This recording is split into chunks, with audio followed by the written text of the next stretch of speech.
தந்தை தலைவர் கலைஞர் அவர்கள் சொல்லுவார், அண்ணா எப்படி பிறந்தார் என்பதற்கு சொல்லுவார், வாடினால் தமிழன்னை, சோகப்பாட்டு பாடினால் தமிழன்னை, ஓடினால் ஓடினால் ஒரு வழியும் கிடைக்கவில்லை, புவியூர் விட்டு புகழூரில் வாழுகின்றான் கவியூர் பெருவேந்தன் குரலாசான், ஆண்டு சென்று அருமை மகனே வேண்டுகோள் ஒன்று விடுத்தேன் என்றான், என்னம்மா என்றான் குரலோன், தோன்றுகின்ற இடமெல்லாம் தங்க வரும் தமிழகத்தில் நீ மீண்டும் பிறந்திட வேண்டும் என்றான், இன்றென்ன ஆயிற்றென்றால் சென்றடைய குடிலில்லை ஏழைக்கென்றான், அழுத கண்ணை துடைத்தவாறு அமுதமொழி வள்ளுவனும் அம்மா நான் எங்கே பிறப்பதென்றான், தொழுத மகன் உச்சி மோந்து ஆழ விழுதனாய கைகளாலே அணைத்துக் கொண்டு கற்கண்டே தேன்பாகே திருக்குறளே நீ காஞ்சியிலே பிறந்திடுக என்றான், பிறந்திட்டான் எம் அண்ணனாக அறிவு மன்னனாக என்று முடிப்பார்.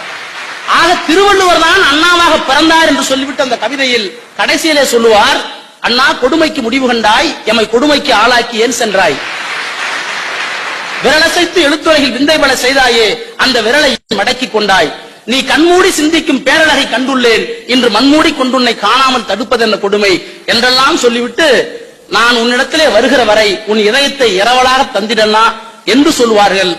ஆக அண்ணாவின் இதயத்தை பெரியாரின் கொள்கையை தாங்கி இருக்கிற தலைவர் கலைஞர் அவர்கள் பெற்றிருக்கிற பகுத்தறிவு என்பது வெறும் நாத்திகம் அல்ல.